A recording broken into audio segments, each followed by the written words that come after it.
Ilmu itu ada namanya ilmu bil hudur. Ilmu dihadirkan, orang jadi tahu. Nggak usah mikir. Ya.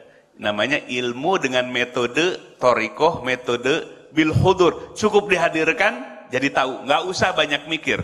Contoh apa? Mengenal misalnya benda-benda. Dihadirkan, oh ini meja, ini kursi, ini batu, ini gunung. Dilihat aja, dihadirkan bendanya, fisiknya, kita jadi tahu. Nggak usah banyak mikir. Itu ilmu bil hudur.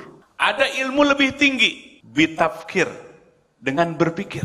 Kalau tidak dengan berpikir, kita tidak akan tahu. Nah, ini lebih tinggi lagi.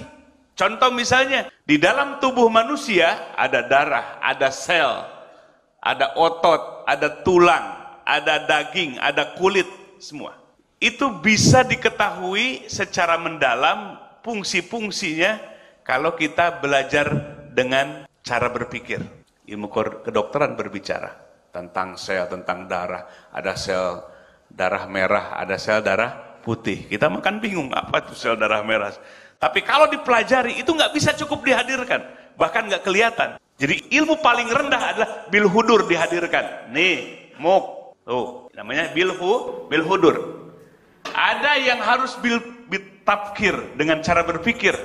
Ilmu yang lebih tinggi lagi. Sekarang Allah, zat yang paling tinggi. Kalau Allah menunjukkan dirinya di dunia dengan hadir zatnya, kita lihat, berarti Allah tuh bodoh. Allah tuh lebih rendah daripada benda. Allah tidak menampakkan wujudnya. Itulah menunjukkan yang harus dipelajari dengan ulul albab. Dengan akal dan hati akan ma'rifat kepada Allah. Nah, dalam benda saja bertingkat-tingkat. Terendah cukup bil hudur, disaksikan, tahu kita itu.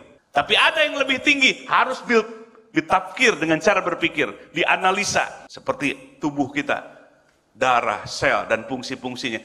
Hanya bisa diketahui dengan cara berpikir, dengan observasi. Itu ilmu yang lebih tinggi lagi. Apalagi menjangkau Allah. Jadi kalau kita, ya, orang bodoh, kalau Allahnya kelihatan, aku akan ibadah. Ini bodoh sekali. Dalam ilmu saja ada tingkatannya. Paling terendah bil hudur cukup dilihat. Ada yang lebih tinggi lagi, harus dengan berpikir, lebih tinggi lagi, observasi, terus seperti itu. Apalagi Allah yang menciptakan segala-galanya.